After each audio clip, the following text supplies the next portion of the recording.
Welcome back to another episode of Out of the Blank podcast. I'm here with my wonderful, exciting whiskey connoisseur friend, Mr. Ian from Why Whiskey Podcast. Good morning, Robbie. Are you drinking this early? Um, Against my better judgment, no. I feel I should be though. It warrants drinking this morning. Once I discovered screwball whiskey, I'm not gonna lie, I can see why people would start drinking so early. Because like I've been killing those bottles. I mean, not so much to where I would be considered an alcoholic, but like I do a nice little bit like to top off my root beer. It makes it A&W in my mind looks a lot better. It does definitely change things. I experienced my very first legit Irish coffee about I don't know about 2 months ago, and so as long as like my weekends where I don't have shit going on, that's the kickoff to the weekend. Just a little bit of Irish cream, maybe a splash of like Jameson or Powers, not like a full on hard hitting whiskey glass, but like just a splash. And oh my god, they're incredible. I think me and you both know how bad I suffer with insomnia. Yes. Whiskey helps me go to sleep. I don't know what it is. After like a sip or two, I'm ready to like go take a nap and just go right to bed. It doesn't matter if I just woke up from a nap. I'm like already ready. Like I could just feel the energy in my brain slowly be like, all right, my thoughts are turning off. So that means I can actually get some rest. Yeah. It's wonderful. It didn't help me out much last night, but there are times where just a one little glass, that's all I it takes. I have Just no kind of settles everything out. I have no clue when I'm gonna post this, but obviously you seem a little bit tense from the events that happened last night. Was that giant protest or whatever they're calling it now, where they I guess what do they storm the Capitol building? Yep, sure enough. You know, Joe Rogan cracked a joke on this a long time ago about the time they broke into the White House. It was one dude that literally just ran out there, left all his guns in his car, and was in the White House, I think, for a good 15, 30 minutes. And he got tackled by an off duty officer. And people are like, the White House doesn't have that much protection. I'm like, that's the point. That's kind of like their whole bravado is like you think that these buildings are like you step on the lawn and you get sliced in half by laser beams. It's not like that at all. But that thought that goes in your head, like, well, there's the White House. It's probably got to be impossible to break in there. I bet you if you even stepped on their grass, robots would pop out of the ground and just blow you into smithereens. That thought that goes in your head stops people from doing stuff like that. And then I think everyone notices now, like, oh, wait, it's actually really easy. Actually, there's barely any security in there. Why would they have security if they already have you thinking that there's going to be this giant thing? So when I saw all this stuff happening, I was like, I wasn't surprised. I was like, you're basically breaking into a fucking library. Like, there's not really anybody in there besides people that are just working there. It's not this huge, like, they're going to have armed tanks out at the front door blocking you off. It's like, no, they already have the guys and have everyone thinking that it's going to be this top security thing. Like, you're going into like Secret Service type shit. Yeah, I think we'll see some changes out of yesterday's events. I think we'll definitely see there will be more period physical security, and probably in the form of standoff, meaning the how close you can get to the building will drastically change. Tours, how they let people in, how they put people in front to protect it. Like it was, man, I can't tell you. I left my work. I got wind of something was happening, and I was like, "Fuck, I need to be home for this. I can't, you know." So rushed home and just sat there watching this, going, "What? How is this happening? How is it?" That was the question that just kept rolling through my mind. Like, how in the fuck is this happening right now? I don't know how it's possible. They knew all these thousands of people were coming in. Why was there not a bigger presence of police or National Guard or whatever in place prior to this? And nothing was making sense. And honestly, I mean, there's a lot of conspiracy bullshit that I'm goes about to along with say that. conspiracy theory time. I was about to, you saw my eyes light up. I was Yeah. getting ready for it. I was like, hold on a second. This would be the perfect ploy if you had a bunch of people break in there. Like, this is why we need the police. Now, here's my issue on the whole event last night. If you were surprised that this shit happened, I feel sorry for you because honestly, how far we've gone, you got to think at one point it's just going to get to this. Like, there's going to be ridiculous shit that's going to happen. They're going to start looking at government as bullshit, all this type of stuff. Now, here's the part I didn't like about a lot of this as I'm seeing a lot of people posting saying if these were black people or if these were a certain ethnicity, it would be labeled as terrorism. did anybody ever think at one point that maybe the reason why they were trying so hard not to use extreme force, like shooting somebody in the head, and actually trying to hold them back and really trying to be as kind of like not really super drastic, but really super light, instead of them calling them racist or calling this country racist, maybe it's the idea that what happened a couple of months ago? What was the giant movement that was a hashtag on Instagram where it said defund the police? You think that after all that bad shit that they got, them doing it again and making it even worse, would it be rationalized because they're white people? Then you could say, oh, it was a terroristic thing. Sure, that's a possibility. But at the same time, you got to understand they're like, look, people are already looking at us like they don't want to call us when they need help. So why the fuck are we going to shoot people or do all this crazy shit like we did? We got to learn from our mistakes. And maybe that was a bad call of judgment because it was a government building and they were doing some really outrageous and fucking discriminating stuff, I would say. But at the same time, you have to keep that thought in your head where it's like, hey, maybe they just don't want people to fear them still. They want people to know that I'm the number you can call when you need help. And it should be like that for any ethnicity. But the issue is that since this was a large white group, that now they're being attacked as seen as racist. I'm like, so wait, are we going to start seeing hashtag racist police? I'm like, you can't fucking win ever. And that's my issue with it is like, you're not seeing everything here. Maybe there's some things I'm not seeing. I'm not saying I see it all. I'm just saying have that thought. Like that was the first thing that came into my head where I was like, I know plenty of friends that are cops and they are like, dude, it's gotten to the point where people don't call us when they need something anymore. Like it's very and they're very, very upset by that because these people, some are my age, that are doing this because they really want to help people. But the fact that if you get in a serious altercation or something, you don't want to call the cops because you're afraid it might get even worse. Why would they want to worsen that in people's minds by on live television keep doing the same thing that they were just getting shit for not even a couple of months ago? I think the lack of presence, like in person presence, was probably intentional because the crowd is different, and we can look at it as a matter of race. We can look at it as a matter of whatever you want to, and however, and we can fit the argument into any one of those echo chambers, right? We can fit it to and tailor the argument because we see all these things and we can make them work. I honestly think the lack of police like physical presence was intentional because I think they learned a little bit when you put a uniformed force out front on day one, before anybody even gets there, they're they are demonstrating that like they're almost like flexing, like they're ready for a fight, and that just incites the mob.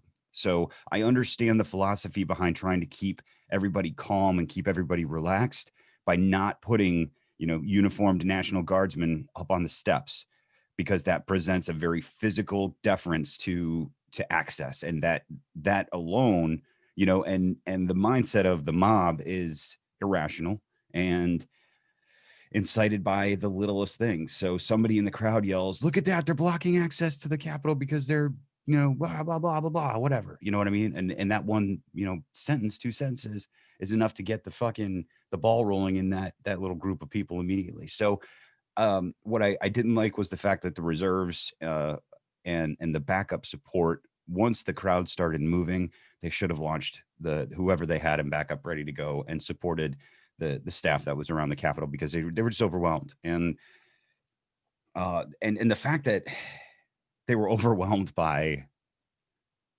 our fucking fellow countrymen. And it was just I'm scratching my head going, what? How is this a thing? How the last You time the say, fucking capital was occupied was 1814, and that was when we were fucking fighting the Brits and they burnt the bitch down. Like, right?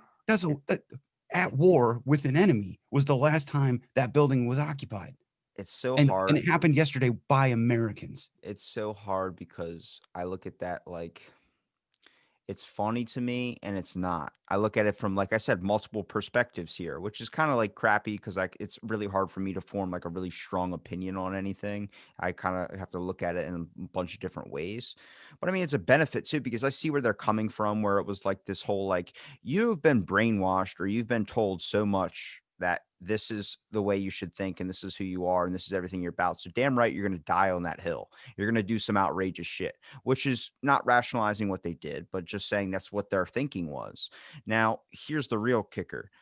The funny shit was rewatching it all over again when they were inside and you saw so much shit where it was like, these are just a bunch of idiots. Like it was like, Did, okay, did you did you see that they were staying inside of the ropes? yes, that was the funniest thing to me. I was like, "Oh, it makes sense because look, if you would have went under the ropes, like if it would have been sideways where you would have to go under to get through the doorway, then it would be like none of these ropes matter. But since it was formed up in the doorway and it was like on a path, the people just followed the fucking path like a mice in a maze. So I'm like, "Yo, this is like it was just crazy to me to see that. I was like, well, at least we're uniformed inside the building, I guess. I mean, let me walk you to the fucking wherever you want to go. But it was like just to see stupid stuff where people are like, oh, I got a podium and all this stuff. It's like going to a Nickelback concert and then trying to take the volleyballs that they have out. Like they're fucking free. They're tossing them out there, and by the time you get home, you don't really want it anymore. You just want it in that moment. It's like all these people doing stuff for their social media profiles, thinking that they're like this, and that's just because they've been in their groups for so long. They've been in these certain communities on hashtags or whatever that sides with all of their opinion and nobody else. I mean, the craziest thing is to see how like you see it on both sides. I saw someone put demo instead of Democrats, it was demo rats. And I was like, you're doing the same shit. Like you're doing the exact same thing they're doing is you're getting so hyped up in your group that when someone comes in and just tries to express another opinion, you immediately get pissed off. It's like we're never going to side on anything ever. So I've just confined to the idea that world peace is fucking impossible unless aliens. That's the whole reason why I love that so much, is because I think that's a uniformed enemy that we can either go against, all of us getting together. But the weird thing is, like I talked about with you before, when someone talks shit on your country who's not from here, you immediately get defensive. The funny thing is, you can talk as much shit on your own country and you don't care. Like it's not going to spark out these things. But if someone else, like me and you, are from America, if we start talking shit on America, then someone comes in here and goes, well, you know what? America is pretty crazy and they're from Canada. We're going to light them the fuck up. And that's what happened to me yesterday. That's what happened to me. Someone said, wow, America's really burning, huh? I'm like, and do you think that in Canada, they're not focused on that fact that there's a lot of racial injustice that goes on in Canada, and the fact that you don't have a freedom of speech movement, and the fact that you guys are on lockdown? And I just started going off. And he's like, whoa, I was just saying, I was like, but you got to understand, we live here. That is a representation of us. Whoever, if you say you're American, that should have been a thing where it was like, I'm an American. That should have been as easy as it would be a race. It should be a way of coming together and saying that you're a part of this group. But you can't do that. Now it's like saying I worked at Hot Topic. Like it's the worst fucking thing to even mention. That's my issue, is that the fact that when you say something to somebody based on where they're from, no matter if they enjoy that place or not, they're going to take offense from it. I had seen that firsthand when we had a bunch of people from Mexico that were moving over here, and they were like, it's so crazy, all the drugs over there. It's not safe. We had to get out of that life. And I was like, yeah, I was like, Mexico really kind of like is pretty shitty at times. You have to kind of like go into where they tell you to go. And they go, hey, that's where I'm from, man. And I'm like, oh, makes sense that you're making fun of where you're from, no matter if you like it or not. You're going to take defense to that. And I think that's important that we can still hold on to that. You should take offense to what's going on because it's people in our own country doing this shit. And that's a fucking problem because it makes us all look bad. You remember, and this is really bad parenting if anybody's ever experienced this in their entire life. So remember when you were a kid, I don't know how many times where my parents would be like, you know how that makes me look? You know how that makes me look? It's like when you're a kid, if you have kids, when they had dirty jeans or dirty fingernails or unclipped fingernails, let me cut your fingernails. No, I don't want you to cut my fingernails. Yeah, but you know how that makes me look? You start to get older and you start to realize, wow, it is a bad reflection on my parents. But at the same time, it's so hard when you push that standards onto them. It's really hard. And I think that's what's crazy about what's going on right now is the fact that like, you know how that makes us look as Americans when you're doing this shit? It's And the minority, right? And that's where what the one of the issues that I have is extremists, right? The extremists in every facet of every populace and all this other shit. They're all over the place. that it's okay. We recognize them. We see it, with 9/11, right? We're like, oh, there was this big anti-Muslim movement. Well, it wasn't the Muslims, right? It was a extreme faction, a very, very small percentage, right? That espoused terrorism and went with it. And we had to adjust our thinking on that. Does the rest of the world do that for us? What was the rest of the world? And I don't know the answer to this question, but I want the answer, because I feel like we are forced to look outside of the loud minority with everybody else. But did that happen yesterday? Did everybody look and say, man, these 10,000 people are a bunch of fucking assholes? America's what? How many millions large? This small group of extremists is a bunch of assholes. But everybody else is cool. Was that compartmentalization there? And I don't believe it was. I think there was, we just all got thrown under the umbrella of America and chaos. Well, no. Well, anyway, that's a fucking rabbit hole for me. But I don't think they made that separation, and that's not fair. You need to do that, especially if you're not here, if you're not a part of this. And you said that beautifully. And I think, as a dad, right, I can grab my son and call him a knucklehead. I can do that. He's mine, right? That's my kid. I love him. Anybody else calls him a knucklehead, and I'm going to say something. That was kind of my same feeling yesterday. It was like, hold the fuck on. This is my kid. You have no vested interest in this whatsoever. Shut your goddamn mouth. And it was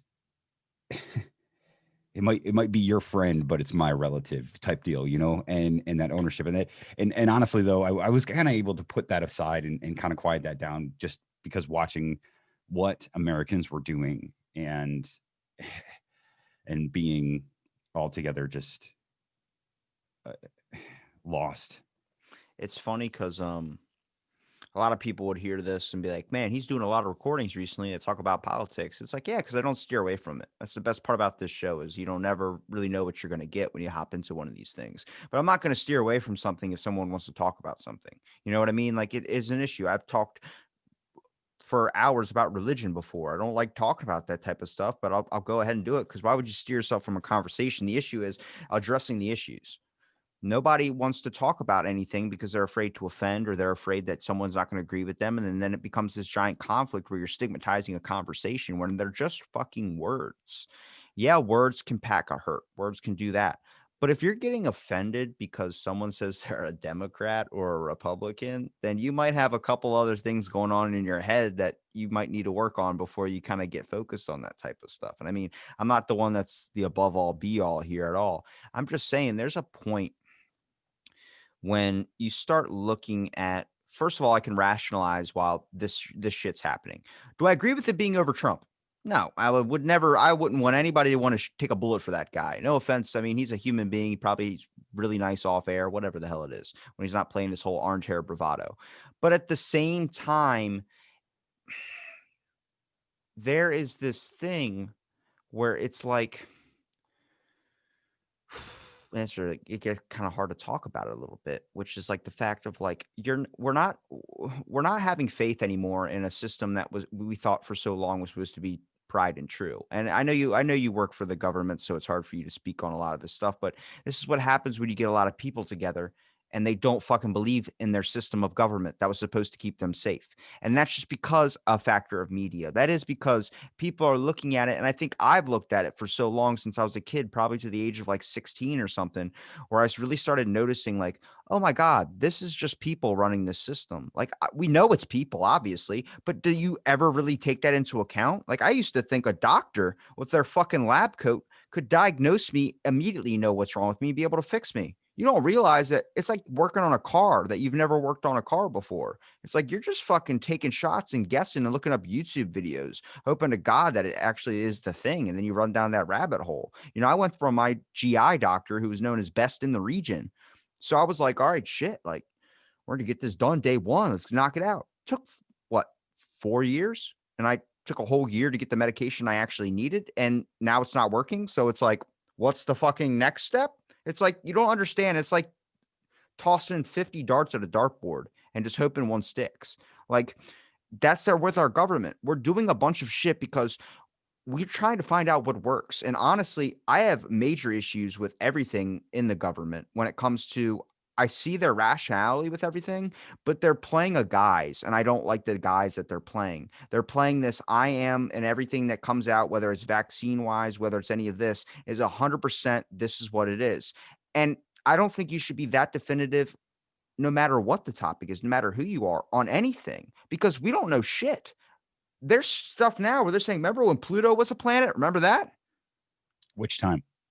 it's I been guess the first time. it's been a planet and a moon and a planet and then an interstellar body and oh, Yeah. it's like flip flop. Yeah, no, but I'm with you. Yeah, We originally thought that there were 9 planets in our solar system, and people are like, yeah, it wasn't Pluto a planet, so now we only have 8. I'm not talking about Pluto. You know what I'm talking about? The one fucking planet that got pushed out of our solar system is on the edge of our galaxy now that no one ever talks about. That was between Neptune and Jupiter that they're finding out. It turns out in Jupiter's correlation, then in like 50 million years or something, it's going to end up getting pushed out of our atmosphere. So then we'll only have 7 planets. And I'm like, you don't there's information you don't know yet. There's like when you're doing I always relate it to like the brain, like the how you look at all the nerves connecting to each other, all the synapses and all the electrical pulses coming through. When somebody suffers from like a severe mental like hit or from something where it's like they don't remember something, it's because that one part of their brain where that thing is located doesn't light up anymore because the connections are just they're not reaching it. It's like when you plug in your computer and it says charging 97%, but it's not hitting that extra 3%. It's like, why is that? What is going on that's making sure I can't charge my computer 100% and have a full fucking day? It's because we don't have that information. That's just like our brains. That's just like with anything that we get fed to us through media or anything that we go and look up. You're getting parts and parts and parts of information, but then it could come out 4,500 years from now where bam, there it is. Here's what it really was. And you're like, oh my God, I didn't even know that could have been a scenario. It's like that's why I always bring up the question a lot recently, which is like if Dr. Manhattan or some fucking entity came down and was like, I can give you the answer to any question, what would you ask? A lot of people would probably ask, what's the answer to life? What's the answer to the universe? When am I going to die? Would you want to know that? absolutely not. Okay, so then you forever be changed. And it really brings down to a core possibility of who you are as a person. So imagine if someone said, I have the exact information written on this piece of paper of when you're gonna die. You said, "Yeah. All right, let me see it." That means I can do fucking anything. I could jump out of a you could do your job and jump out of an airplane. Your parachute doesn't go off and you hit the ground, but you're not gonna die because that's not the day you were supposed to die. You could do anything. So you're fucking whatever, going living nuts, YOLO for the rest of your life until that day. But if there is an end all be all where there is a heaven gate or there is something that you have to end up approaching to, if you find out that there's a certain day you're going to die. It's going to change who you are as a person forever. And then when the time you do get to the end or you do get to the end of your life, how much of that was who you were supposed to be and who you really are? And how much of that was influenced because you knew you could do whatever the fuck you wanted? When you know the end date, everything changes. You know, there's the appreciation of what you have, and I'm really bad about this. I'll be the first one to tell you, appreciating the moments in the moment. And you had a guest on the other day that man, she called it Sansa Sana. Sana the chocolate lady. She nailed it. She said being present. I am 100% fucking miserable at being present and in the moment and thinking, knowing my end date, my presence would be even worse.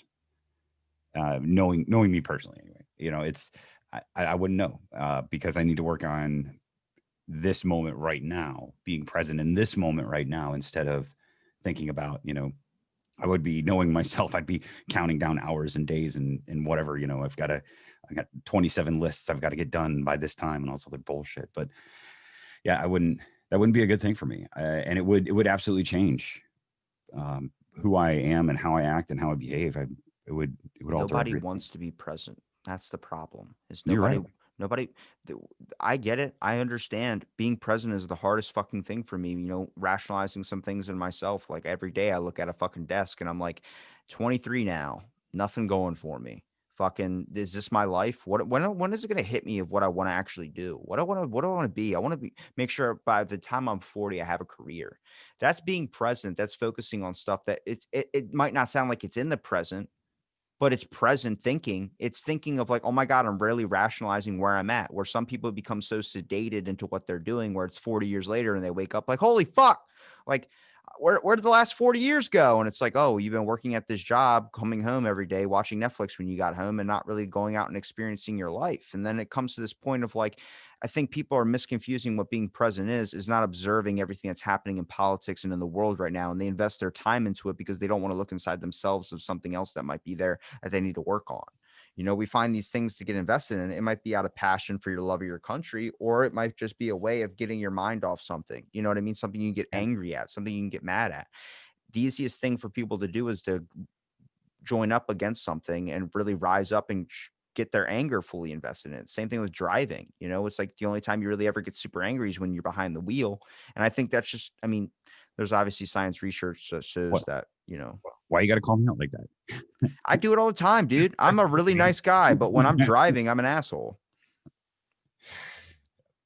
Well, No, you're it comes from a scientific study kind of where it's like you start to realize that you're not really super angry. You're just at level 10 already because you're hyper aware of everything that's going on. As much as you might not think it, like you maybe could be falling asleep at the wheel or something. Your mind is hyper aware that you're doing a dangerous activity where you're moving in a machine that's built with a bunch of working cogs and parts. It's going up to upwards of 70 miles an hour on a highway. So it's like all those coming together, then you have to worry about someone else's stupidity messing up you and maybe killing you and being able to kind of end your life so you wouldn't be able to ever see your family again. So yeah, no wonder people are going to get pissed off. They're not thinking about all that, but all that's impeding into the back states of your mind. And that's where I'm like, look, there is so much shit going on in this world right now. The last thing we need to do is start fighting against each other, but it's the only answer that everyone always ends up going towards. Maybe when I say everyone, it's a generalization, maybe not me or you or some other people out there, but a lot of people,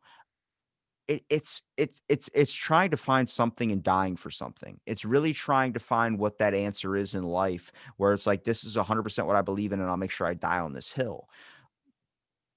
In their mind, it's like that. And I think that a lot of that is brainwashing through media and through all these things about how passionate people can become. I think you're looking at a large group of the people that might think a certain way because they're passionate about where they live and they're seeing their home go to shit based on all the criminal activity or whatever the hell you want to talk about.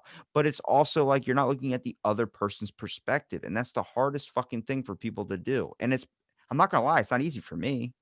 I mean, it takes me forever to like sit there and be like, all right, I get why they're thinking that, but they're obviously not right. And it's like, all right, well, hold on, let's see where their perspective comes in. That becomes this whole mind game bullshit thing. But it's like once you start realizing the only enemy that you truly have is the one that's inside of yourself, you really fucking see the clear obstacles here. Like you're the one that ends up getting yourself pissed off most of the time. When you're watching media, you end up pissing yourself off. You're like, it's like what Bill Burr said, where he's like, sometimes I'm just watching a video and I just start complaining, and people are like, stop watching that. It's like, yeah, because that's what it is. You end up watching something where you're like, that's fucking terrible.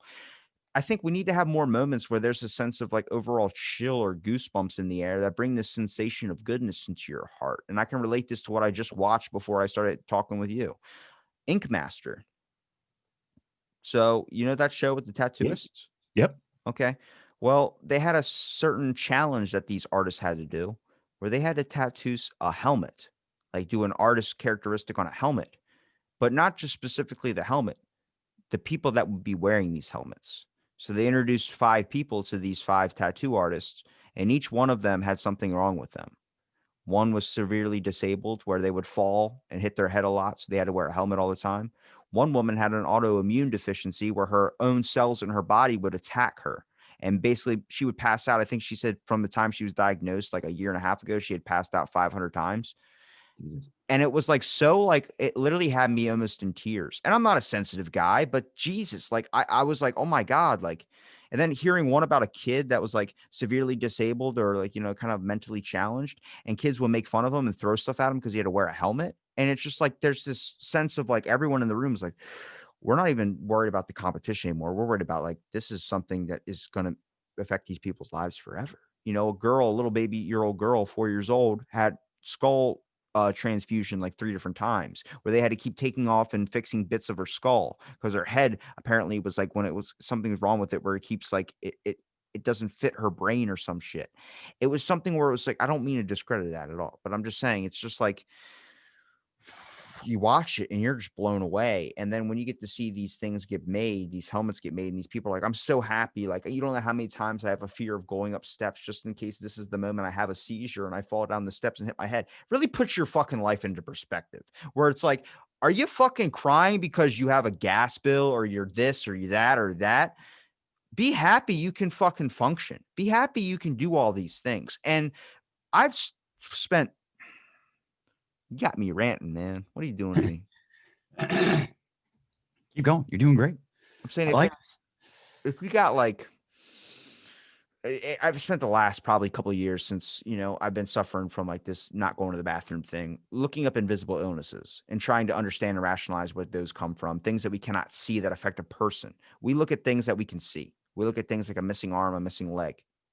But nobody ever wonders about like what happens if this person just can't stand up because of the fact that the pressure on their brain is being ever so mounting to where they're getting nosebleeds and it feels like their head's about to explode. Nobody ever talks about things like that. And it's really hard to rationalize that unless you can see something like that happen. You see somebody have a seizure, you react, but somebody's inside hurting 24/7, feeling like their organs are going through a vice grip. You can't see that. And they tell you that, but you can't really sense the feel of it. You know what I mean?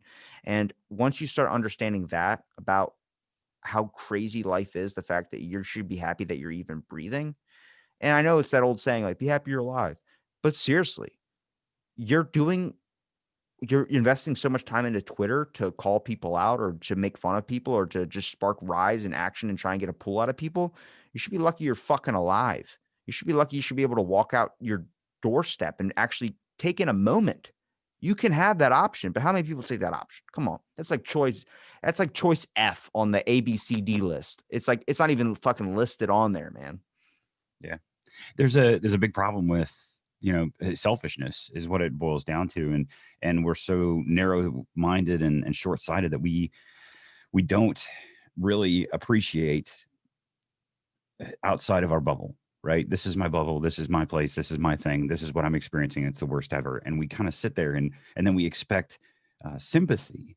And that's bullshit. It's total bullshit. And we're all guilty of it. It happens. All of us do it. The fix to that is empathy and true empathy. And Brene Brown, she's fucking phenomenal. Listening to her talk about empathy with Alan Alda and what it really means to be truly empathetic is, man, I ain't there yet. Like I'm working on it, but to have a true understanding and to be able to put all of your shit aside, right? Your moral makeup and put that aside and embrace somebody else's perspective and how they view things and to not feel bad or sad for them, but to be again just to be there with them, right? I don't I'm not sorry that you're experiencing this, but I'm going to experience this at your side with you. You know what I mean? Like and that type of mentality and empathy is where we're fucking up so bad because we're tribal. Oh my god, tribalism is fucking off the charts, and we're pushed to be tribal. We are being manipulated and moved into you. If you aren't a part of a tribe, you're wrong, and then you're an outcast. Then you lose everything because tribe A is freaking, well, if you're not with us, you're against us, fuck off. And you're like, well, that's not true. And then tribe B is doing the same thing, so now you're just stuck here in the fucking middle going, where do I go? I got nothing left. And understanding that viewpoint and understanding the other viewpoints and but not making them your own. You know what I mean? I will listen to, and then this is me being hypothetical. I'll listen to everything you say, right? I'll listen to every argument anybody presents and hear it and be like, all right, cool. Whether or not I choose to accept it, believe it, espouse it, whatever, you know what I mean, is totally there. But people need to be heard, and that's the problem. Is when we do those things, we present those things, and if people don't immediately accept that point and bring it on, and dude, I am fucking terrible guilty about this. I present a point to somebody and it gets dismissed, right? There's that moment of like, man, fuck you, and it's not, that's not healthy. It's not Think a good we've thing had for you. our fair share of that. And it's funny because you're so different on when I'm messaging you on Instagram than you are when I'm in a podcast with you. This, you let me get a thought out. Before I send one message, you send like 50 in a row before I can. I had to tell you, I was like, slow it the fuck down. Like, I hate that's a bugaboo for me, is like, I really like, because I'm trying to answer that message. And then you said something else. And then I delete everything I said and then send that. And then it's like, I get it. I get it. It's like, oh, Jesus, let me get one in. Let's do a conversation. It's a back and forth, not just you speeching at me until I can catch up after like 50 paragraphs. That's my own grind my gears thing. But look, I've ran I'm into horrendous at typing communication, right? I am awful. That is the weakest form of communication for me personally. Like, yeah, if I got to talk to somebody through text and messages like that, I'm fucking horrendous. I'm terrible. I need voice, I need inflection, I need, because how I talk and how I hear and how we hear people through text and typing, you know what I mean? We don't put their voice onto like that text. We put our voice onto that text, and by voice I mean our sarcasm, our mannerisms, our, the idioms that we have when we communicate. So let's say you text me a message. I don't hear the message in Robbie's form of communication. I yeah, hear I'm it in fucking Ian's form. around about a Right. vaccine, and then you start Exactly. snapping Exactly. on me. I'm And like, dude. I don't hear that. I hear it in my own voice. Um, and that's, it's an idiom for me. It's just, one of those fucking things. It sucks, but I I'm, just I'm a, don't I'm want a the much first better. ticket. I'm the guy at the deli line that's, if I'm pulling a vaccine ticket, I want to be like number 52 to make sure it works out for everybody else before I take it. That was the joke at work, obviously we're not in a position to tell them no. They're gonna make us take it, but man, I can be the last motherfucker in line for sure. Oh, did you want to get in front of me? Yeah, go ahead. Yeah, Step yeah, right no, up no, there. yeah, I got an appointment. I'll get mine tomorrow. I'll get it eventually. Don't worry about it. Oh, you guys closed tomorrow? Okay, cool. I'll Uh, come back next week. yeah, I'll But see you Tuesday. Yeah. well, it falls into this line thing of like, there's a lot of like, I'll give you a scenario today. So there's a lot of, I think the hostility door is definitely open, but I think there's a door to charisma, or there's a door to empathy, or there's a door to just a conversation that people can choose to take. Two scenarios. So one, this morning I was going to the gas station, get a couple energy drinks before I went and go did my workout or something. Two kids, different ethnicity than me, Latino, I'd say. They were just standing out there. One was standing outside, one was inside working on his bank card at Royal Farms. It's ROFO is what we call it down here. But I walked in, went to the bathroom, walked out, obviously washed my hands. But as I was walking out, I passed the dude at the ATM and he was coming right behind me, like to go out the same door. So as I came out the door, I just held it open. And he just stared at me in the face. Like, you could tell he was pissed off, or you could tell he was like, had already a mean mugging kind of grin on him. Then he looked at me and like we both like kind of looked at each other, and he just goes, thanks. And then walks away. And I'm like, you're welcome. And I just got in my car. I was like, see, but that's the thing though, where it's like, could have just been pissed off. Could have just, just walked right out the door, not held it open. There's love there. There's a sense, I saw it in his face where he was like, should I say thank you? But I don't want to look bad in front of my friend. Like, there was that look in that couple seconds of thought. But then he was like, thanks. Because there's manners. There's people understand, like, oh, we're all really just trying to live on this earth together and figure something out. And there's a girl at my work she used to work there. She doesn't work there anymore. Her name's Ainsley. Shout out to Ainsley if you're listening. But she told me the craziest thing. I was just talking to her and she randomly goes, yeah, my dad makes his own soap. And I'm like, what the fuck are you talking about? Like, I always get put in these weird, like, places in the universe where something weird comes into a conversation. I'm like, what do you mean your dad makes soap? She's like, my dad used to travel a lot and he just collect those soap that you get on the pillows at like hotels and stuff. And I'm like, no way. So he makes his own soap. I was like, would he make me my own soap? And then as a joke, dude, I was not expecting it.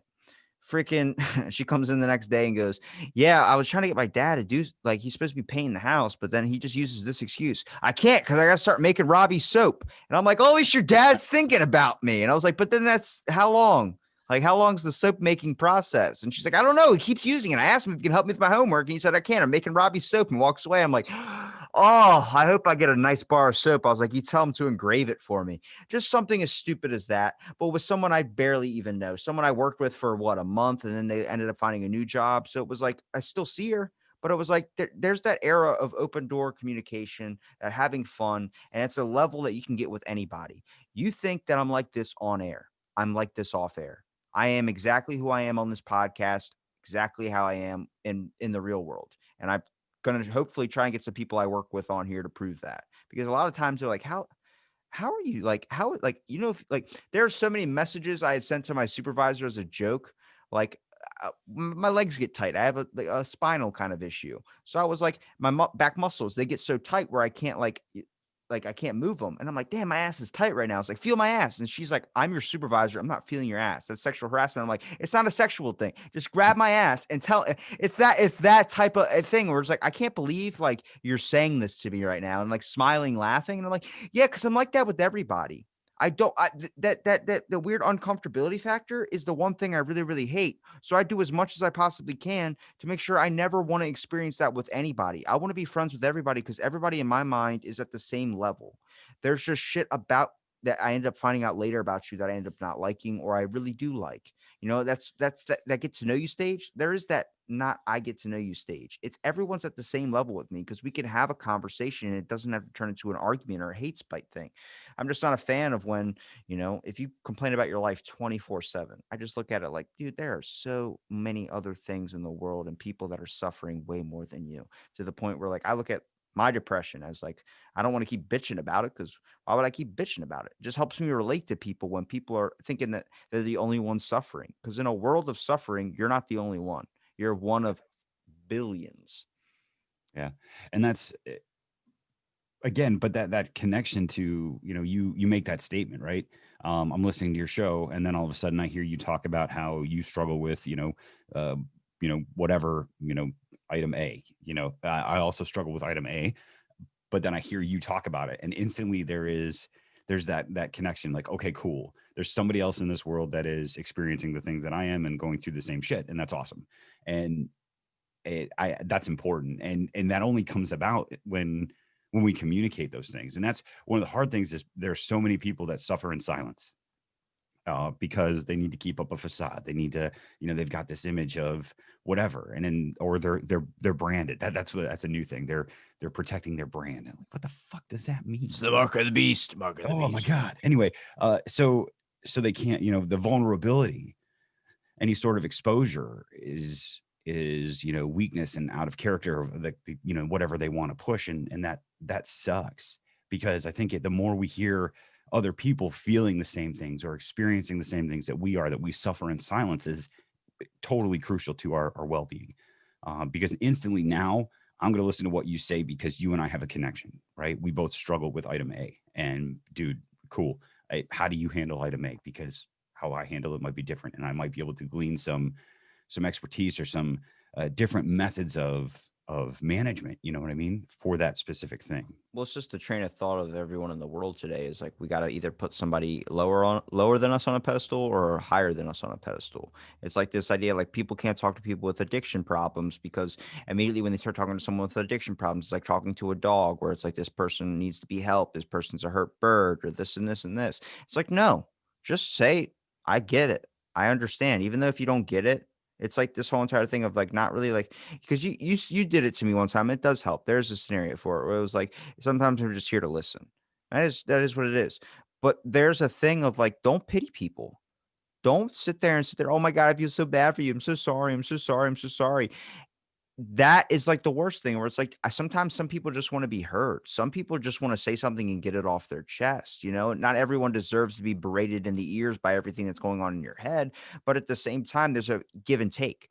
If you're going to sit there and say some problems about what's going on in your life, then wait for someone to give you the same thing back. It's that give and take. I'm going to release a little bit from my head. You're going to release a little bit from your head. And we're just going to have this nice back and forth of just complaining about our lives.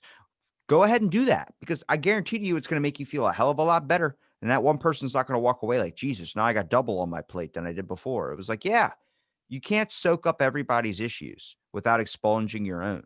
So have that give and take, have that back and forth. And it's why I'm developing an app. Say more. What I'm developing an app? Yeah. I've been joking around about maybe they should make an app where you're forced to have a conversation 1 hour a day with some random stranger you don't even know. Sometimes it can end at that hour, or if you get really involved into it where you really want to keep it going, you keep it going, and you could talk all night if you fucking want. And for 199, you can extend for 30 minutes. No money, No, it's free, no. and it's mandatory too. If we're mandatory taking a vaccine, I'm mandatory you have to use this fucking app once a day. Yeah. I spent about 3 hours last night on the phone with a buddy of mine, army friend who he's been ridiculously busy. I've been busy, and we haven't had a chance to really sit down. And the events of yesterday in the Capitol were were the activating event for us to have a no shit 3 hour just session where we caught up first, and then it was just open sharing. What are we struggling with? What are the challenges that we faced over the last 5 years that he's been in and out of the country, and we haven't had a chance to really connect, and working through those things, and not working through them like, okay, here's a problem that we have to solve. That wasn't the conversation. That wasn't the push. The push was just to share, and just like you said, just to be heard. Here are the things that I'm struggling with this, and I'm hurting here, and I can't believe this and this and this, and just having somebody be like, man, I'm with you. I know that sucks. And then to be encouraged to keep going. He did that a couple times, and where he's like, okay, more, just keep coming. And it's so amazingly freeing and therapeutic to just have that person that just or a body to openly share. Vulnerability is a big thing. People get super freaked out about making themselves vulnerable. But I think there's so much freedom and vulnerability. Yeah, the potential to get fucked and to get hurt is so high, and that is an absolute risk you take with becoming vulnerable or being vulnerable. But the rewards always, for me personally, I got to say that, for me personally, the rewards of allowing myself to be vulnerable have always outweighed the risks. And the freedom of, I don't know, stress. I was able to put away some shit last night, that I hadn't put away in a long time, and I was able to address some things, and it was amazing. That conversation was meaningful, and we were drinking the whole time. Of course, it was it was an adventure, but that's important. A person is important. We need a person. We need somebody that we can call at whenever and be like, oh my god, and off it goes. And we don't have that because, for whatever reasons, a million reasons why we don't. And so we just sit there and builds and builds and builds, and it's fucking bullshit, and it sucks. Um, I mean, I got into a conversation uh New Year's Eve about that whole thing with my buddy, and that's my resolution. I'm going to start doing every weekend is I'm going to go up there and, spend the night or hang out with them for a whole night or something. Cause being by the time it hit like 8 o'clock, we are just watching dumbass, like, influencer videos on YouTube, like somebody he really likes to watch who's in Florida that just does a bunch of crazy stuff with a bunch of money, like one of those Beast guys, Mr. Beast or whatever it is, where it's like you buy a bunch of stuff with all the money you have, do crazy things with it, riding dirt bikes and all this type of. They're playing softball in their house and stuff with a pitching machine and like a small little kitchen. We just watched that for like an hour, and while he's drinking beers, I'm drinking a little bit of whiskey. Next thing I know, he just like we just got into this deep chat about like what's going on, like aliens and all this stuff. What do you think about the world? What do you think about this? And it's like we're start going back and forth, and he's like, but he said something. He was like, but why do people think that when it's so clear cut, like they're blinded by something where they don't want to do that? I was like, you understand the exact way you're passionate about what you're talking about is exactly what they're passionate about in their eyes of whatever they're believing in. It's the same thing when I told you I came across that Bill Cosby is innocent page on Instagram. That dude was 100% in belief that Bill Cosby is innocent, and he's not. But at the same time, you can't tell him. You can't try and change his mind on stuff because some people just either they have it so soaked up into their head of what that is. And even saying that seems like you're on a side. And that's the issue, is that I think there's a lot of words and a lot of phrases that we use today and certain wording that we use that can come off different in a text, but then we're also translating that text language into human language, which is like actual speech, which comes off very, very badly. If you say rolling on the floor laughing or raffle in public, people are like, what the fuck? But if you literally say, like, something like, well, that's just what they believe. That comes off with such a tone where it's like, what do you think you're right then? Like what? And then it comes this mentality. But if you text that, you can't sense the emotion. And I think people have just gotten so brainwashed with this whole texting, and that's the way of communicating now through technology rather than communicating through actual face to face or speech. Or that's why I told you, like, whenever we talk, it's like, call me, because I can't fucking deal with you texting me. It's too much. You're not letting me get a word out, and then we're fucking arguing. But and it gets false on both sides, obviously. But it's that you need to talk to the person. You need to hear the voice. You need to hear the mannerisms. You need to understand. Oh, this is this person, and I get that. Like that's probably a lot of the reason why when I reach out to guests, they're like, "What?" And I'm like, it might seem that I'm rude, but if you understand who I was, it was just me getting to the point. Like I don't like spending hours and hours going back and forth and doing all this stuff. Like, oh, how was it? No, let's talk. If you're going to talk, let's talk on the phone or something. Texting it back and forth, it's like, I don't have all day to sit on this device. I don't. I really don't want to. It's very, very tasking. I've been doing my best to eliminate social media, besides posting something or using something for the podcast. But besides that, dude, you start to notice things about yourself. And that was one thing I noticed about myself, which was caring about the followers. Really looking at that number go back and forth and back and forth. And I was like, why the fuck do I give a shit? I think what really brought that into my perspective was I was so into Instagram, where it was like that was my main platform. And then I was like, oh my God, wait, there's Twitter. Oh, wait a minute. There's always another platform. There's always another thing. It's just like a job. It's like having a hobby or something. There's one dude that's really good at being a blacksmith, and there's one dude that's really good at welding. And there's one person that's really good at something completely different. It's like you realize that there's all this time that someone invests into something when you know that there's another possible thing. So is it better to be only good at one thing, or is it better to be apprentice in all of them? Yeah. I forget what the phrase is. I hope what I'm saying is making sense. Making perfect sense to So me. I'm ranting Yeah. a lot.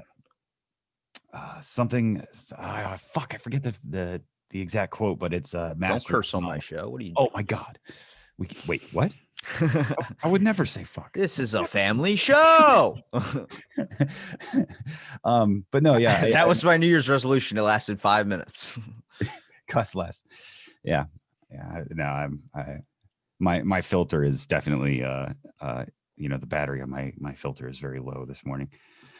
But yeah, no, I'm with you, man. And I understand what you're saying. And you can know a million things, but if you don't have the mastery of any of them, and that the social media thing with like the podcast stuff, I personally, I have been struggling with that lately. And I reached out to a friend because I think they were feeling the same. And I said, hey, this is what I'm dealing with right now. Am I alone in this feeling? And they were like, no, this is exactly what we're dealing with as well. And trying to figure out why the fuck I gave two shits about a number on a screen.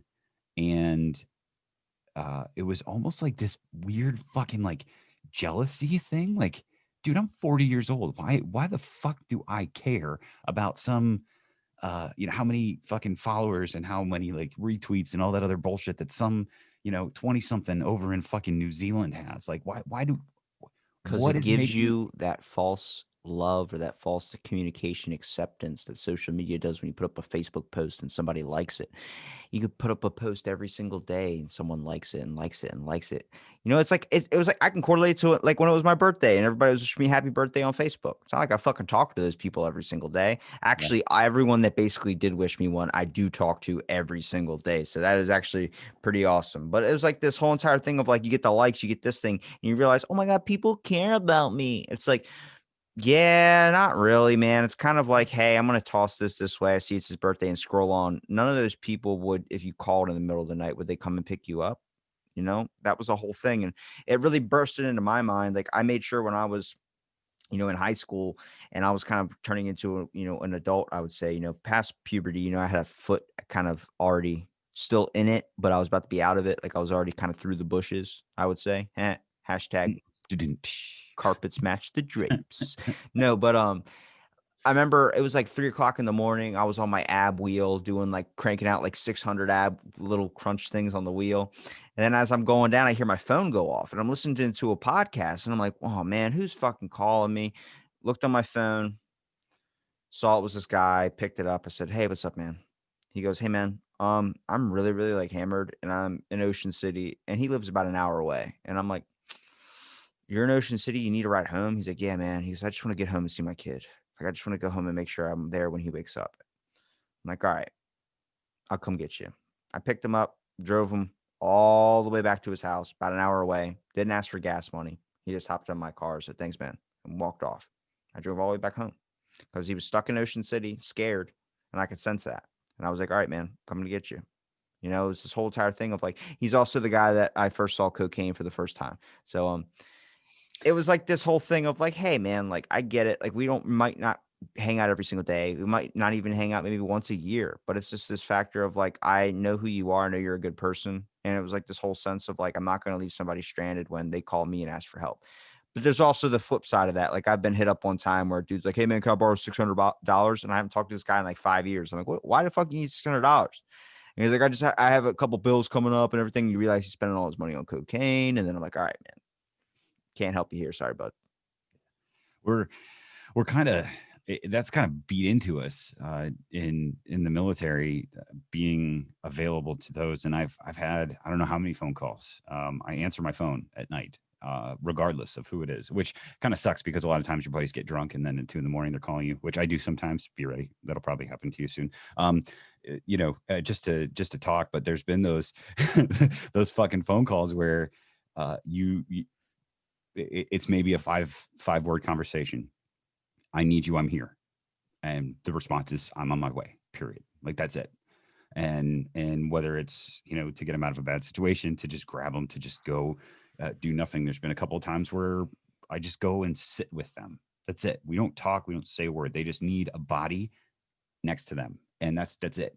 And that's one of the things I really will take away from, my time in the military is the availability to be there, and without question. And there's a lot of expectations, when you make that call to somebody that doesn't have that same kind of value system. There's expectations for what's the word I want for um payback, I guess, in a way. They want something back for their time, and it's not, that's really not that thing, you know what I mean? Um and or people like, hey, that's the one thing when folks have called, I don't know how many times, "Hey, I'm drunk, can you come get me?" Yeah, fuck yeah, I can come get you. And then as they're stumbling out of the car, they're trying to fucking, find their wallet and give me cash, and it's like, dude, I'm not fucking Uber. I came to get you because I didn't want you driving drunk. Like, you know what I mean? Like, go to bed. Don't fucking give me money. Like, that's That's not, I had a good app idea, but you have a good idea on society. Maybe we should replace money with like love tokens. Love tokens. give me a hug, but wash your hands first. Give me a hug. Kiss me on the forehead and tell me it's gonna be okay. Right on. Yeah, man. So yeah, and I'm with you on the connection to go, and we lose that, we lose the ability to just go. Lose yourself in the music the moment. That's all I'm saying because YouTube will take that out for copyrights. Those damn algorithms, man, they get you every time. You just got to really look at like there's so much other stuff that we should probably be working on rather than tearing each other down or tearing each other apart. It's just this whole system of like, do I know what's going to happen in the next 100 years? No. Do I have any hope that it's going to be good? Probably not. I think there's going to be a lot of disconnect between people, but I'm hoping that, you start to realize as much as the world might seem bad, there's a lot of positives in it. And from someone that experiences the bad on a daily basis, I swear to God, God's a Seinfeld fan. He knows I hate Jerry. Like he just knows it in his heart or something. Like because I every event that happens, I'm like, I'm just getting kicked and kicked and kicked. But I'm like, I don't really care. At this point, it's just kind of like, dude, you keep fighting like an uphill battle, or you keep fighting again, like trying to push a giant boulder up the top. It's like, oh, eventually it'll get up to the top.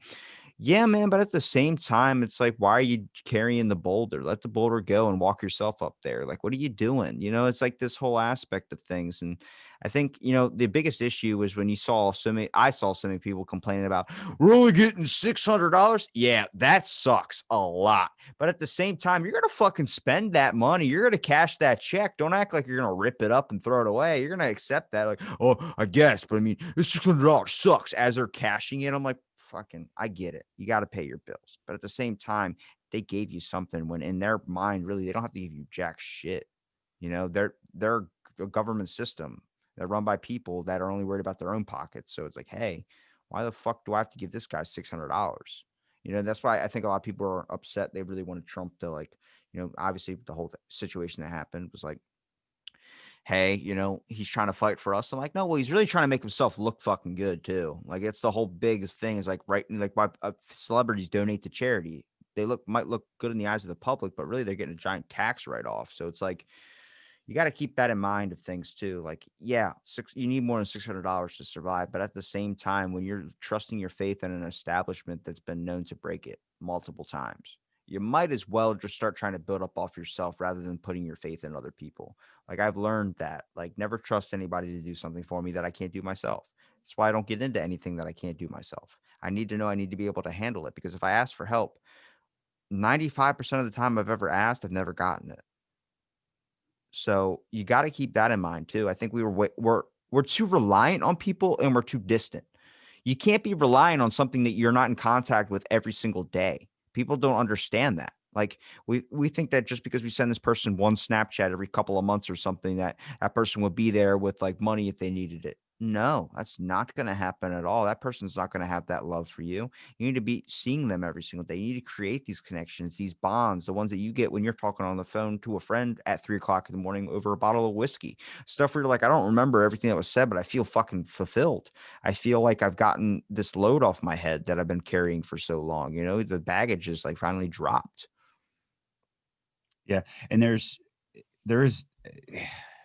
I'm kind of the weird counter to that, because I've got a list of friends who I'm that guy. I'll shoot them a text, or I'll shoot them a Snapchat, or I'll shoot 'em, you know what I mean? We don't have any sit down conversations on a regular basis, but there have been times where and it goes both ways. They to me and me to them. All of a sudden, there's a reach out, where we've got this relationship that goes on. You're there. We hadn't had and Ty was the perfect example of that last night. We hadn't had a meaningful conversation in 5 years. And last night we just sat down and made it happen. You know what I mean? And there's a lot of those. So I don't ever worry about when it comes to like asking for help from those folks. I will reach out, man. If I need help, I'm gonna ask for it. And um, again, that's that vulnerability thing for me, like where I will take that risk. And that, honestly, that's been where I've been burnt the most, is when I need help and I reach out and I ask for help and I get help, but that help isn't free.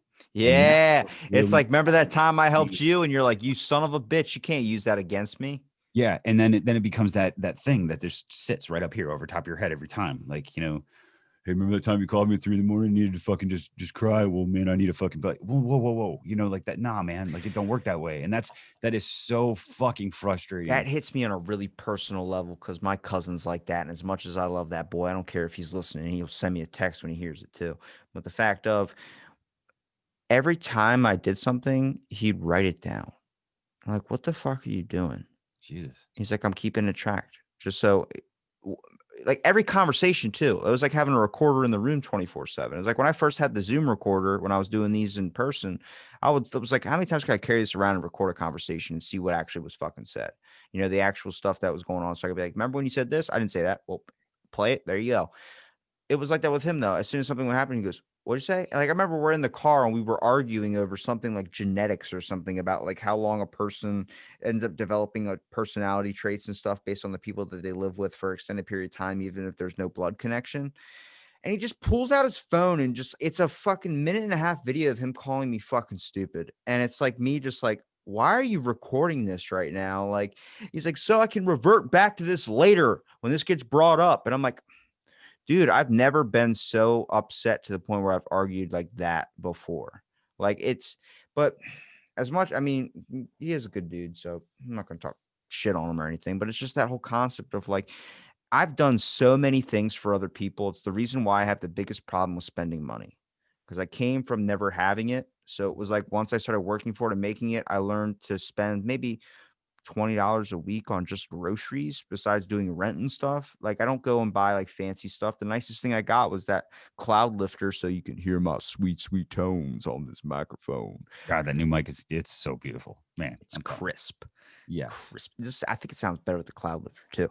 But like that was $150 purchase where I was like, I don't need it. I don't need it. I don't need it. I don't need it. I don't need it. There's so many other things I need to do. Like maybe even sending out a shirt to someone, that says they would really love to have one. And I don't want them to buy one. I want to send it to one. So it was like, I want to do this, I want to do that. But they were like, no, let me do this. I'm like, no, but I feel bad. I made sure I prioritized Christmas cards. Did you even get your Christmas card? No. Fucking mail system. Everyone's like, I didn't get it. I was like, I sent out 50 something cards. So I was like, yo, and some of them are over the seas. So I was like, hey, like, when's that card arrive? I hope it fucking arrives before like March. It said Happy New Year too. So it's like a double whammy. So this one's just going to be really late. But it was that whole aspect of like, I see prioritizing in other things rather than spending a dollar on things. And what I do prioritize is the fact that when someone in my family's car went up and they had no way of getting to work and no way of doing this type of stuff, and they were freaking out, crying, thinking that, oh my God, oh my God, oh my God. I said, here you go. Just tossed out $800 like it was nothing. And they're like, I'll pay you back. Don't have to pay me back. I have this money here as a safety net for a reason because during one winter, like 4 or 5 years ago, I didn't have a job and I was just burning through my savings. I was working out twice a day, got down to like 2.5% body fat, almost did bodybuilding, which is like, I think that's a career path I should just dive into.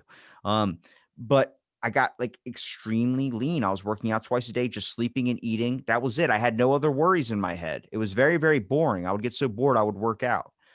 Then I remember there were weeks where I was scraping around the house looking through like laundry stuff just to be able to find coins. I was scraping under couches and stuff to be able to scrap together and get a dollar. Go to the freaking Walmart and use the self checkout and just put a dollar into the thing to get a $1 drink. And that was like everything. And then I started having a bunch of money and spending it on a bunch of bullshit. Like I was buying Yu-Gi-Oh cards, Bakugan, all these like crazy things from my childhood that I didn't get time to play with because I ended up like had to grow up quick. So I have all that stuff still, but then I'm like, why don't I just save it? So now I've been building up my savings account and I'm pretty happy of where it's at, but I still have the issue of not being able to spend it because I know at any moment somebody could like get in the hospital, something could happen where I want to make sure I have the money to be able to help out if I can. It's this whole idea of like I don't need to do that, but I want to do that. Let's stop getting people to feel the need to help. Just want to help. Want to. Don't feel like you need to be forced. That's why I hate fucking Salvation Army so much. It's like I don't like that donating type thing because you're forcing people to donate by making them feel bad by staring at them. Ringing a bell saying, "Hey, sir, would you like to donate?" And they say no. It's like, oh, then they feel like a jerk. It's like Social obligation is bullshit. people should want to do these things. People should Right. want to help. I understand with time and everything, trying to figure out what's on in your own life. It's hard for people to do that, but it's not hard to walk by a thing and put a dollar in or put something in. But when someone's telling you to do it, it seems disgusting to me because there's a natural intent for people to want to care about each other, but I think we've lost it with the fact we built up these walls around us that's shading us from this compassion that we are inherently built with. Yeah. And help without any, you know, expectation of repayment. I think that's the big one. Like, um, virtue standing is a thing, right? We don't. Something that drives me nuts. I think we've talked about this before. When you do something good for somebody, keep your fucking phone in your pocket. Don't video that shit. Don't post that shit. You know what I mean? Be good to people away from the camera. But how will people know? Exactly.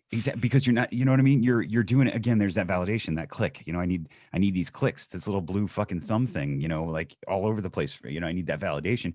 But you want to be real. You want to help. Keep your phone in your pocket when you do it. Make sure your friends are keeping their phones in their pockets too.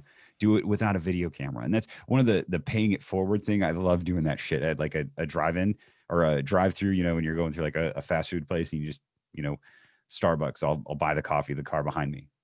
And just at random. Just I don't do it regularly, but just at random times. And I never hang out or sit around to watch the reaction.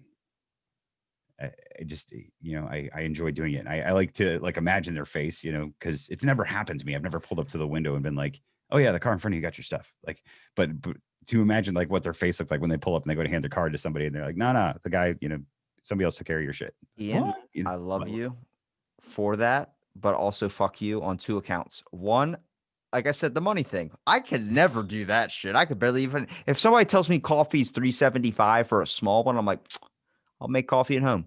I'm that type of guy. Like that's a lot of money. So that's really hard for me to understand. And also, I've never gotten it paid forward to me as much as I've done it before in the past. I've never had it happen where I'm just like, all right, you know what? Maybe it's just like I need to start saving my money a little bit here. But I get your understanding. That is a good thing to do. I think, there are some people that it definitely is a thing. Especially if you start talking about karma too. But it's the whole aspect of things when I look at like it's really hard to put someone else's morals or obligations or dreams or goals in front of your own. And it's really hard in today's nowadays where it's like I really want to make sure I don't die without any completing what I wanted to complete. Doesn't mean that you have to be so selfish to only work in your best efforts and always expect something or always expect that if you're doing this, it's going to be towards your goals. It's an issue with podcasting too. Whenever you get a guest, well, how is this going to benefit me? Eventually the people look at your show, see how many followers it has, and goes, all right, I'd like to come on now. It's like I reached out to you when I had 10 followers and you didn't want to follow me. It was like I didn't see anything out of it that I could get out of it. It's like a good chat. Like it's hard because we always are thinking selfishly. And I think the inherent need to think selfishly is obviously for survival, but let's just start thinking about what's going to be fun. Not like going and capturing the Capitol building, but like, hey, like let's have fun. Let's start looking at things like I'd rather just sit down and have a really good chat for someone for 7, 8, 9 hours. Okay, so I don't even know if I'm going to release this before that episode, but when it does come out, Power Ranger episode, my buddy Jason, we did another 2-hour chat the other day. And he goes, man, if you ever just want to talk and like not do a podcast, dude, let's do it. And I'm like, yeah, that's what I'm saying is that it doesn't need to be a podcast, doesn't need to be a thing, but having that conversation where afterwards you're like, dude, fucking that went by fast. It was just talking, man. There was no set goal. It was just seeing where it goes. And I think that's the point is like, that's what life is, seeing where it goes. 1 minute, something could happen that could change your life forever. You could be hit by a car. You could get $1 million from Bob Barker. You don't know. Right. Yeah. And it all rolls back into, being present and living in this moment right now.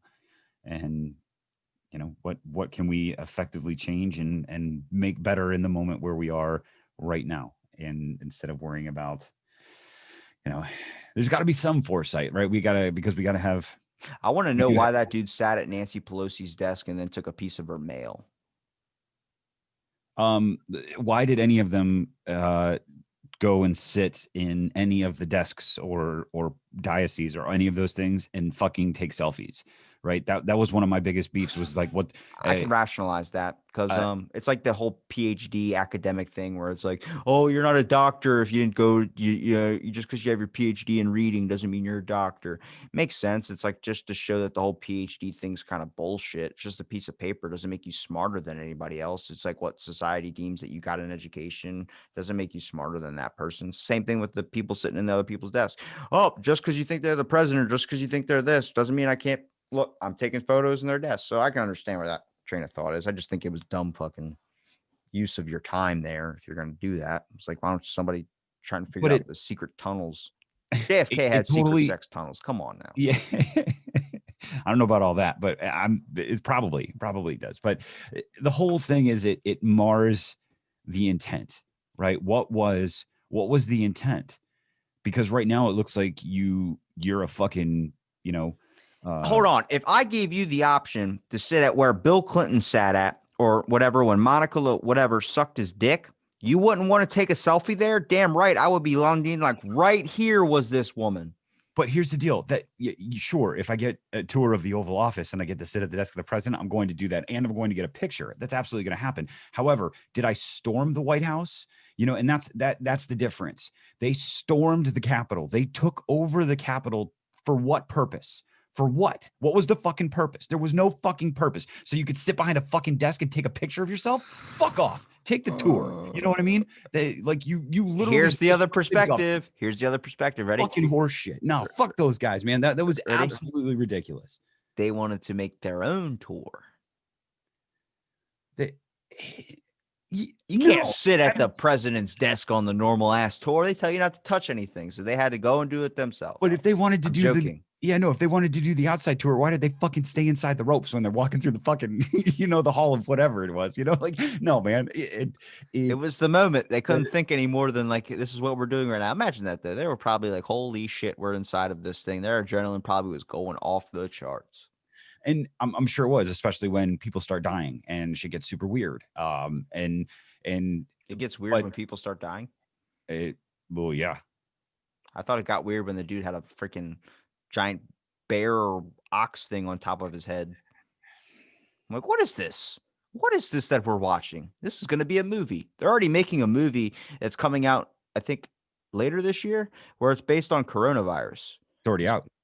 Oh, Songbird, Blackbird, or some shit like that. Not the Netflix one with Anne Hathaway. It's another one where they were talking about coronavirus 20. And it was like people are like governments going into people's homes and taking these people that are infected and killing them.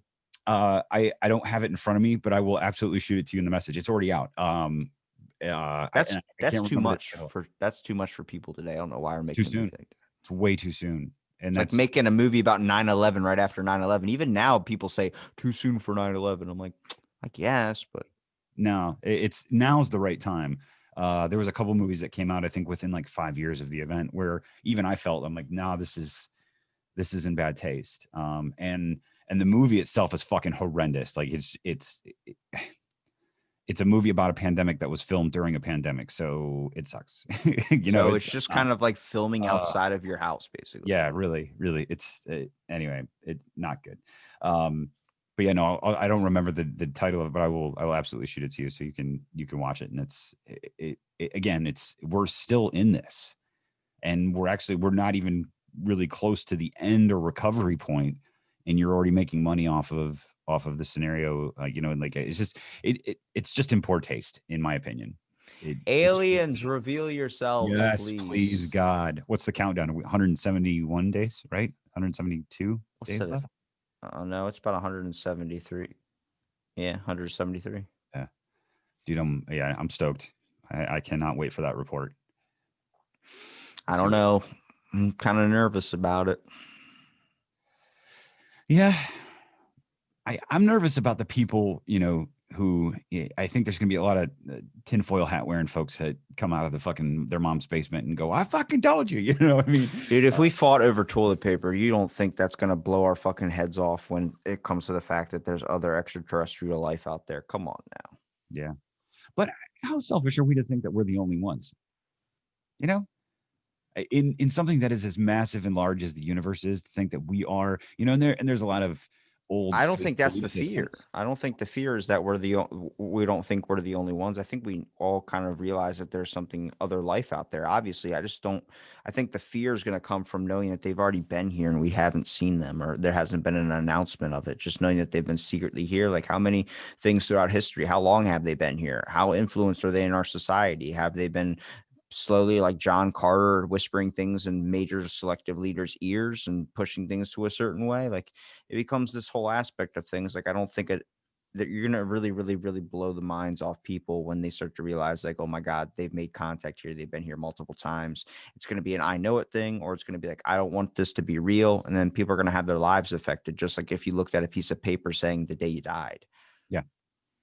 And one of the thoughts that I have that makes me nervous is, we look at where we are with space exploration and all these things. Elon Musk is doing some crazy badass stuff with space and exploration, and we think that we are on the leading edge of technology. If there's a species or some sort of life form that is so far ahead of us that they've figured out how to get here, that's scary. You know what I mean? Because if they've got all of that technology figured out already, um, my human brain tells me that, well, they probably have weapon systems too that we will absolutely have no ability to. It's motherfucking, what's it, 4th of July or some shit? What was the Will Smith movie with the aliens? Independence Day. You said 4th of July. Well, it was the 4th of July, but it's Independence Day. Yeah. Wow. You call yourself an American. I am. My daughter was born on the 4th of July. So you She is forgot the American baby. Yeah. it's Independence Day, bro. Yeah, it is. It's a good movie. Bill Not my Clinton. favorite Will Smith one. I Am Legend's the one I like the most. I know. Vaccines, bro. I'm just saying. Just saying. uh, Working out the kinks. They'll figure it out. I hope. America will figure it out. Yeah, I hope. I hope. Was that as drastic as you wanted this morning? To be honest with you, I'm smoked. I didn't get to bed till like 3 o'clock in the morning, and so my energy level's a little bit lower. Had you caught me last night, it would have gotten fucking loud. I was on my porch smoking a cigar, just fucking screaming into my phone at my friend last night, like, "What the fuck is happening?" The point is, how do you feel after the conversation? Oh, wonderful. So after our conversations, Robbie, I always feel great about after our conversation. I love talking with you. I appreciate that, but I mean, honest opinion though, like, how do you feel right now? Do you feel a little bit better? Do you feel like, I know before going into it, it was kind of like, I don't know if I'm ready for this. I don't know if we could do this right now. I don't feel if I'm up to it, but do you feel a little bit now that there's been some actual communication, a little bit of talking, a little bit of back and forth? It seems like it kind of sparks up the energy a little bit. Oh, absolutely, absolutely.